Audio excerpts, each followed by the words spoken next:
Hello students, ഇന്നത്തെ വീഡിയോയിൽ നമ്മൾ ഡിസ്കസ് ചെയ്യുന്നത് ബ്രിഡ്ജ് റെക്ടിഫയറിനെ കുറിച്ചാണ്. റെക്ടിഫയർ എന്ന് പറഞ്ഞു കഴിഞ്ഞാൽ ഒരു ടു ഡിറക്ഷണൽ ആൾട്ടർനേറ്റീവ് കറണ്ടിനെ യൂണി ഡിറക്ഷണൽ ഡിറക്റ്റ് കറണ്ടാക്കി കൺവേർട്ട് ചെയ്യാൻ വേണ്ടി ഉപയോഗിക്കുന്ന ഒരു ഇലക്ട്രോണിക് ഡിവൈസാണ്. ബ്രിഡ്ജ് റെക്ടിഫയർ എന്ന് പറയുന്നത് ഫുൾ വേവ് റെക്ടിഫയറിന് എക്സാമ്പിളാണ്. ഇതിനകത്ത് പ്രധാനമായും 4 PN ജംഗ്ഷൻ ഡയോഡുകളാണ് ഉള്ളത്. നമുക്ക് നോക്കാം എങ്ങനെയാണ് ഒരു ബ്രിഡ്ജ് റെക്ടിഫയർ വർക്ക് ചെയ്യുന്നത് എന്നുള്ളത്. ഇതിനകത്ത് സർക്യൂട്ടിൽ കണക്ഷൻ കൊടുക്കുമ്പോൾ പ്രധാനമായും ശ്രദ്ധിക്കേണ്ട 1-2 കാര്യങ്ങൾ പറയാം. ഒരു ബ്രിഡ്ജ് റെക്ടിഫയർ സർക്യൂട്ടിൽ കണക്ട് ചെയ്യുന്ന സമയത്ത് അതിൻ്റെ ഇൻപുട്ട് എന്ന് പറയുന്നത് എപ്പോഴും ഓപ്പോസിറ്റ് കോർണറുകളിലായിട്ടാണ് കണക്ട് ചെയ്യാൻ. ഇപ്പോൾ ഇതാണ് ഇതിൻ്റെ ഇൻപുട്ടായിട്ട് വരുന്നത്. അപ്പോൾ ഈ ഇൻപുട്ട് ടെർമിനൽസ് കണക്ട് ചെയ്തിരിക്കുന്നത് ഒന്ന് ഈ കോർണറാണെങ്കിൽ അതിന് നേരെ ഓപ്പോസിറ്റ് കോർണറിൽ വേണം നെക്സ്റ്റ് ടെർമിനൽ കണക്ട് ചെയ്യാൻ. സിമിലർലി ഔട്ട്പുട്ട് എടുക്കേണ്ടതും ഓപ്പോസിറ്റ് കോർണറുകളിൽ നിന്നാണ്. അപ്പോൾ ഇവിടെ ഔട്ട്പുട്ട് എടുത്തിരിക്കുന്നത് D2-നും D4-നും അക്രോസ് ആയിട്ടുള്ള കോർണറിൽ നിന്നാണെങ്കിൽ നേരെ ഓപ്പോസിറ്റ് കോർണറായിട്ടുള്ള D1-നും D3-ക്കും ഇടയിലുള്ള കോർണറിൽ നിന്നുമാണ് നമ്മൾ ഔട്ട്പുട്ടായിട്ട് എടുക്കാൻ. സർക്യൂട്ടിനകത്ത് ഡയോഡ്സ് പൊസിഷൻ നോക്കിക്കഴിഞ്ഞാൽ ഓപ്പോസിറ്റ് ഒരു പാരലൽ കണ്ടീഷനിലായിരിക്കും ഉണ്ടായിരിക്കും. അതായത് D1-ന് പാരലായിട്ടായിരിക്കും D2 സെയിം പൊസിഷനിലായിരിക്കും കണക്ട് ചെയ്തിട്ടുണ്ടായിരിക്കും. സിമിലർലി D4-ന് പാരലായിട്ടായിരിക്കും D3 പ്ലേസ് ചെയ്തിട്ടുണ്ടായിരിക്കും. സർക്യൂട്ട് ഡയഗ്രാം വരയ്ക്കുമ്പോൾ ഈ കാര്യങ്ങൾ എല്ലാവരും പ്രത്യേകം ശ്രദ്ധിക്കുക. നമുക്കിതിൻ്റെ വർക്കിംഗ് നോക്കാം, എങ്ങനെയാണ് ഒരു ബ്രിഡ്ജ് റെക്ടിഫയർ വർക്ക് ചെയ്യുന്നത് എന്നുള്ളത്. ബ്രിഡ്ജ് റെക്ടിഫയറിനകത്തേക്ക് നമ്മൾ സപ്ലൈ കൊടുക്കുമ്പോൾ അതിൻ്റെ പോസിറ്റീവ് ഹാഫ് സൈക്കിൾ നമുക്കറിയാം, ഒരു AC ഇൻപുട്ടാണ് നമ്മൾ കൊടുക്കുന്നത്. നമുക്ക് ഔട്ട്പുട്ടായിട്ട് ലഭിക്കുന്നത് ഒരു DC-യുമാണ്. അപ്പോൾ നമ്മളൊരു AC ഇൻപുട്ട് സർക്യൂട്ടിനകത്തേക്ക് കൊടുക്കുന്ന സമയത്ത് നമ്മൾ മുമ്പ് പറഞ്ഞ 1-2 കാര്യങ്ങൾ നിങ്ങളെ ശ്രദ്ധയിലേക്ക് കൊണ്ടുവരികയാണ്.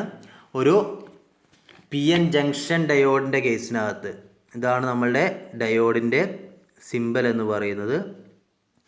ഈ ഡയോഡിൻ്റെ സിമ്പലിനകത്ത് ഇതാണ് അതിൻ്റെ P എൻഡ്, ഇതാണ് അതിൻ്റെ N എൻഡ്.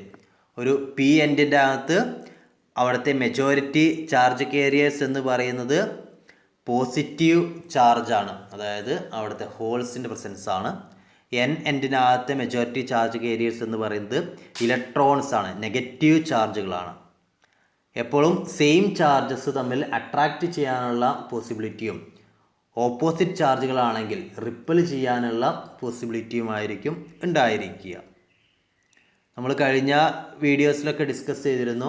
അതായത് സെയിം ചാർജസ് ഒരു PN ജംഗ്ഷൻ ഡയോഡിനകത്തേക്ക് വരുന്ന സമയത്ത് അവിടെ റിപ്പൾഷൻ സംഭവിക്കുകയും അതിൻ്റെ ഫലമായിട്ട് അവിടെ ഉണ്ടാവുന്ന ഒരു പൊട്ടൻഷ്യൽ ബാരിയർ റിഡ്യൂസ് ചെയ്ത് ഇല്ലാതാവുകയും അതിലൂടെ കറണ്ട് ഫ്ലോ ഉണ്ടാവുകയും ചെയ്യും. അതായത് PN ജംഗ്ഷൻ ഡയോഡിനകത്തേക്ക് സെയിം ചാർജസ് വരികയാണെങ്കിൽ അവിടെ സർക്യൂട്ട് എന്ന് പറയുന്നത് ഫോർവേഡ് ബയാസിലാവുകയും അതിലൂടെ കറണ്ട് കണ്ടക്ട് ചെയ്യുകയും ചെയ്യുന്നു. റിവേഴ്സ് ചാർജസ് ആണ് വരുന്നത് എങ്കിൽ അവിടെ സർക്യൂട്ട് എന്ന് പറയുന്നത് റിവേഴ്സ് ബയാസിലാവുകയും ഡിഫറെൻറ്റ് ചാർജസ് ആണ് വരുന്നതെങ്കിൽ സർക്യൂട്ട് റിവേഴ്സ് ബയാസിലേക്ക് ആവുകയും അവിടെ ഉണ്ടാകുന്ന കറണ്ട് കണ്ടക്ഷൻ ഇല്ലാതാവുകയും ചെയ്യുന്നു എന്ന കാര്യങ്ങളായിരുന്നു നമ്മൾ കഴിഞ്ഞ വീഡിയോയിൽ ഡിസ്കസ് ചെയ്യുന്നത്. അതിൻ്റെ ഒരു പ്രാക്ടിക്കൽ ഇംപ്ലിമെൻറ്റേഷൻ തന്നെയാണ് ബ്രിഡ്ജ് റെക്ടിഫയറിനകത്ത് നടക്കുന്നത്. നമുക്കിതിൻ്റെ വർക്കിങ്ങിലേക്ക് പോകാം. നമ്മളൊരു AC ഇൻപുട്ട് കൊടുക്കുന്ന സമയത്ത് കറണ്ട് നേരെ ഈ ഒരു എൻഡ് വഴി വരുന്നത് നേരെ ഇവിടെ ഡയോഡ് D1-ലേക്കും D4-ലേക്കും വരുന്നു. അപ്പോൾ ഇവിടെ ഡയോഡ് D1-ലേക്കും D4-ലേക്കും വരുന്ന സമയത്ത് ഇത് പോസിറ്റീവ് എൻഡാണ്, ഇത് നെഗറ്റീവ് എൻഡാണ്. അപ്പോൾ ഡയോഡ് D1 ഇപ്പോൾ ഇതിലേക്ക് വരുന്ന സമയത്ത് എന്തായി, ഡയോഡ് D ഇവിടെ പോസിറ്റീവ് എൻഡ്, ഇവിടെയും പോസിറ്റീവ് എൻഡ്, ഇത് P, ഇത് N. സോ ഇവിടെ ഡിഫറെൻറ്റ് ചാർജസ് ആണ് വരുന്നത്. ഡിഫറെൻറ്റ് ചാർജസ് ആയതുകൊണ്ട് ഓട്ടോമാറ്റിക്കലി എന്ത് ചെയ്യും, അതൊരു ഫോർവേഡ് ബയാസ്ഡ് കണ്ടീഷനിലേക്ക് മാറി. ഫോർവേഡ് ബയാസ്ഡ് കണ്ടീഷൻ ആയതുകൊണ്ട് തന്നെ ഡയോഡ് D1 കറണ്ടിനെ കണ്ടക്ട് ചെയ്യുകയും നേരെ ലോഡിന് അക്രോസ് ആയിട്ട് നമുക്കൊരു ഔട്ട്പുട്ട് അല്ലെങ്കിൽ ഒരു സപ്ലൈ കിട്ടുകയും ചെയ്യുന്നു. ഇനി D4-ൻ്റെ കേസ് നോക്കാം. D4 എങ്ങനെയാണുള്ളത്, ഇവിടെ പോസിറ്റീവാണ്, ഒരു PN ജംഗ്ഷൻ ഡയോഡിൻ്റെ ഇത് N ടൈപ്പാണ്, അതുകൊണ്ട് ഇത് നെഗറ്റീവ് ആയിരിക്കും.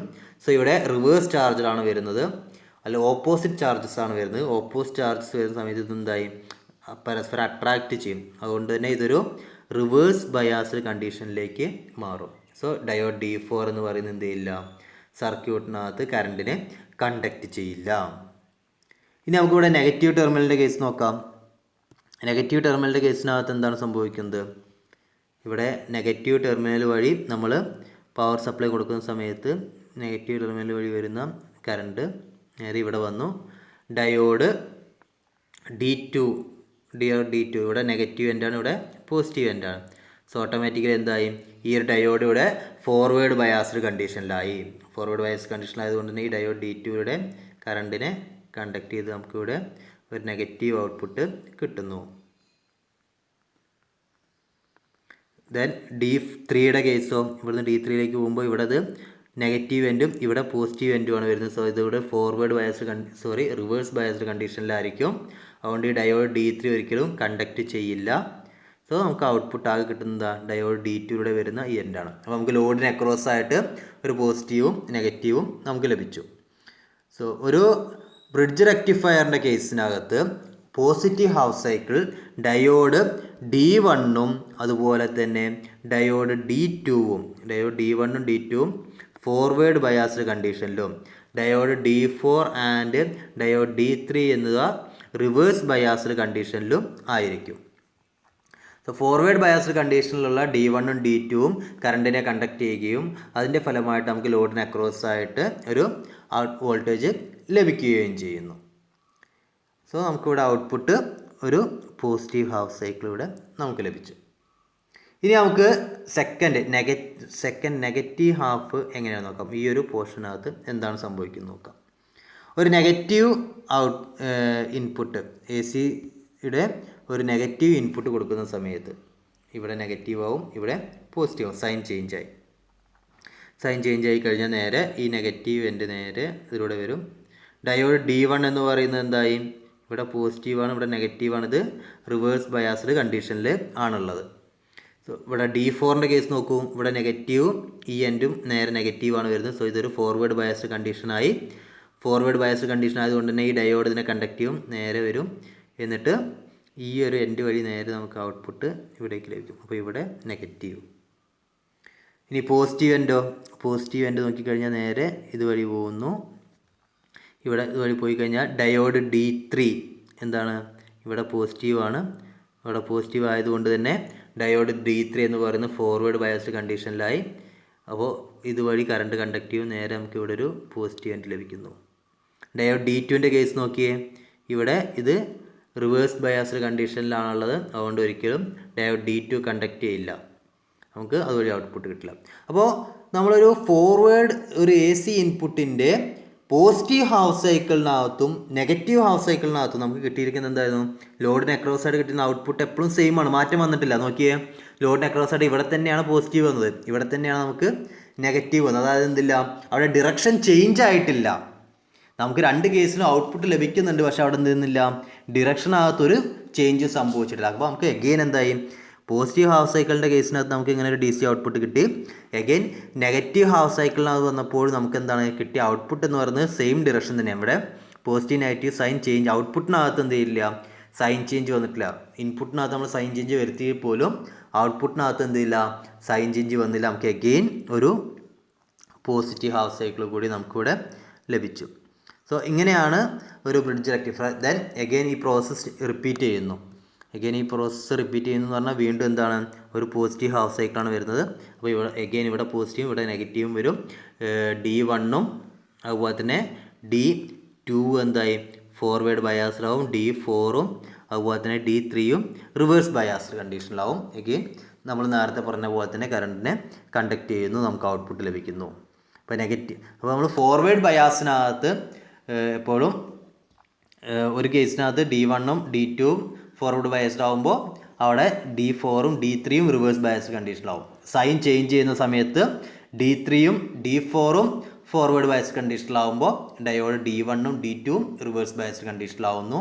അങ്ങനെ നമുക്ക് കണ്ടിന്യൂസ് ആയിട്ടുള്ള ഒരു DC ഔട്ട്പുട്ട് നമുക്ക് ഒബ്റ്റെയിൻ ചെയ്യുന്നു. ഇതാണ് സിംപ്ലി ഒരു ബ്രിഡ്ജ് റെക്ടിഫയറിൻ്റെ വർക്കിംഗ് എന്ന് പറയുന്നത്. നമ്മൾ പറഞ്ഞ കാര്യങ്ങളാണ്. ഒരു ബ്രിഡ്ജ് റെക്ടിഫയറിനകത്ത് ഒന്നും കൂടി നിങ്ങളെ റിമൈൻഡിലേക്ക് കൊണ്ടുവരുന്നു. ഒരു ബ്രിഡ്ജ് റെക്ടിഫയറിനകത്ത് പ്രധാനമായും 4 ഡയോഡുകളാണുള്ളത്. അതിൻ്റെ പോസിറ്റീവ് ഹാഫ് സൈക്കിളിനകത്ത് ഡയോഡ് D1 D2 കണ്ടക്ട് ചെയ്യുന്നു. നമുക്ക് റെസിസ്റ്ററിന് അക്രോസ് ലോഡിന് അക്രോസ് ആയിട്ടൊരു വോൾട്ടേജ് ലഭിക്കുന്നു. സിമിലർലി നെഗറ്റീവ് ഹാഫ് സൈക്കിളിനകത്ത് ഡയോഡ് D3യും D4ഉം കണ്ടക്ട് ചെയ്യുന്നു. എഗെയിൻ നമുക്ക് ലോഡിന് അക്രോസ് ആയിട്ട് ഒരു വോൾട്ടേജ് ലഭിക്കുന്നു. അങ്ങനെ നമുക്ക് പോസിറ്റീവ് ഹാഫ് സൈക്കിളിനകത്തും നെഗറ്റീവ് ഹാഫ് സൈക്കിളിനകത്തും കണ്ടിന്യൂസ് ആയിട്ട് ഔട്ട്പുട്ട് ലഭിക്കും. ഇതാണ് ഒരു സിംപ്ലി ബ്രിഡ്ജ് റെക്ടിഫയറിൻ്റെ വർക്കിംഗ് കൺസെപ്റ്റ് എന്ന് പറയുന്നത്. ഇനി നമുക്ക് കുറച്ച് ഇമ്പോർട്ടൻറ്റ് ടേംസുകൾ നോക്കാം. റെക്ടിഫയറുമായി ബന്ധപ്പെട്ട് വരുന്ന കുറച്ച് ഇമ്പോർട്ടൻറ്റ് ടേംസുകൾ എന്തെല്ലാമാണെന്നുള്ളത്. അതിനകത്ത് വരുന്ന ഒരു ഇമ്പോർട്ടൻറ്റ് ടേമാണ് റിപ്പിൾ ഫാക്ടർ എന്ന് പറയുന്നത്. റിപ്പിൾ ഫാക്ടർ എന്ന് പറഞ്ഞു കഴിഞ്ഞാൽ ഒരു DC ഔട്ട്പുട്ടിൻ്റെ പ്യൂരിറ്റി എത്രത്തോളം ഉണ്ട് എന്ന് മെഷർ ചെയ്യുന്നതിന് വേണ്ടി ഉപയോഗിക്കുന്ന ഒരു ഫാക്ടറാണ് റിപ്പിൾ ഫാക്ടർ എന്ന് പറയുന്നത്. റിപ്പിൾ ഫാക്ടർ എന്ന് പറഞ്ഞു കഴിഞ്ഞാൽ it is a ratio of RMS value of AC component of the wave in the DC output to the average of the wave in the load. അതായത് ഒരു DC കമ്പോണൻറ്റിനകത്ത് ഉണ്ടാവുന്ന average ലോഡും അതുപോലെ തന്നെ AC-ക്കകത്ത് ഉണ്ടാവുന്ന അതിൻ്റെ RMS വാല്യൂവും തമ്മിലുള്ള റേഷ്യോനെയാണ് നമ്മൾ റിപ്പിൾ ഫാക്ടർ എന്ന് പറയുന്നത്. മറ്റൊരു ടേമാണ് പീക്ക് ഇൻവേഴ്സ് വോൾട്ടേജ് PIV എന്ന് പറയുന്നത്. അത് നമുക്കറിയാം, നമ്മൾ AC-യെ DC ആക്കി മാറ്റുന്ന ആ ഒരു പ്രോസസ്സിനകത്ത് എന്തായാലും അതിനകത്ത് ഒരു റിവേഴ്സ് വോൾട്ടേജ് ഡയോഡിന് അക്രോസ് ആയിട്ട് ഒരു റിവേഴ്സ് വോൾട്ടേജ് ഉണ്ടായിരിക്കും.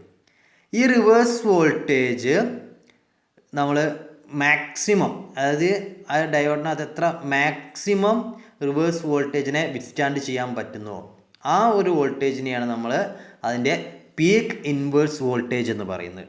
The maximum reverse voltage which a diode can withstand is called peak inverse voltage. മറ്റൊരു ടേമാണ് വോൾട്ടേജ് റെഗുലേഷൻ. വോൾട്ടേജ് റെഗുലേഷൻ എന്ന് പറഞ്ഞാൽ നമുക്കറിയാം, നമുക്ക് സർക്യൂട്ടിനകത്ത് ഉണ്ടാകുന്ന വോൾട്ടേജിനെ എപ്പോഴും നമുക്ക് റെഗുലേറ്റ് ചെയ്യേണ്ടതുണ്ട്. സോ സിംപ്ലി വോൾട്ടേജ് റെഗുലേഷൻ എന്ന് പറഞ്ഞു കഴിഞ്ഞാൽ it is the ratio of the difference between no load voltage and load voltage to the no load voltage. അതായത് നോ ലോഡ് വോൾട്ടേജും ലോഡ് വോൾട്ടേജും തമ്മിലുള്ള ഡിഫറൻസും ആ സർക്യൂട്ടിനകത്ത് ഉണ്ടാവുന്ന നോ ലോഡ് വോൾട്ടേജും തമ്മിലുള്ള റേഷ്യോനെയാണ് നമ്മൾ സർക്യൂട്ടിൻ്റെ വോൾട്ടേജ് റെഗുലേഷൻ എന്ന് പറയുന്നത്. ലാസ്റ്റായിട്ട് വരുന്ന ടോപ്പിക് ഒരു ചെറിയ ടോപ്പിക്കാണ് റെക്ടിഫയർ എഫിഷ്യൻസി. ഒരു റെക്ടിഫയറിൻ്റെ എഫിഷ്യൻസി എന്ന് പറഞ്ഞു കഴിഞ്ഞാൽ എന്താണ്? നമ്മൾ സർക്യൂട്ടിനകത്തേക്ക് കൊടുക്കുന്ന ഔട്ട്പുട്ട് എന്ന് പറയുന്നത് എന്താണ്? റെക്ടിഫയറിൻ്റെ ഫംഗ്ഷൻ AC-യെ DC ആക്കി മാറ്റുക എന്നുള്ളതാണ്. അപ്പോൾ നമ്മുടെ ഔട്ട്പുട്ട് എന്ന് പറയുന്നത് DC പവറാണ്. ഇൻപുട്ട് എന്ന് പറയുന്നത് എന്താണ്? അതിലേക്ക് കൊടുക്കുന്ന AC പവറാണ്. നമുക്ക് നോർമലി ഒരു എഫിഷ്യൻസി എന്ന് പറഞ്ഞാൽ ഔട്ട്പുട്ട് ബൈ ഇൻപുട്ടാണ്. അപ്പോൾ ഇവിടെ റെക്ടിഫയറിൻ്റെ എഫിഷ്യൻസി എന്ന് പറഞ്ഞു കഴിഞ്ഞാൽ it is ratio of DC power delivered to the load to the AC input to the rectifier. അത് നമ്മുടെ ഔട്ട്പുട്ട് എന്ന് പറയുന്നത് DC പവറാണ്, ഇൻപുട്ട് എന്ന് പറയുന്നത് AC പവറാണ്. അപ്പോൾ DC പവറും AC പവറും തമ്മിലുള്ള അതിൻ്റെ റേഷ്യോനെയാണ് നമ്മൾ എന്ത് പറയുന്നത്? റെക്ടിഫയർ എഫിഷ്യൻസി എന്ന് പറയുന്നത്. ഓക്കെ, ഇത്രയുമാണ് ഇന്നത്തെ വീഡിയോയിൽ നമ്മൾ ഡിസ്കസ് ചെയ്യുന്നത്. അടുത്ത വീഡിയോയിൽ നമുക്ക് പുതിയൊരു ടോപ്പിക്കുമായി കാണാം. Okay, thank you.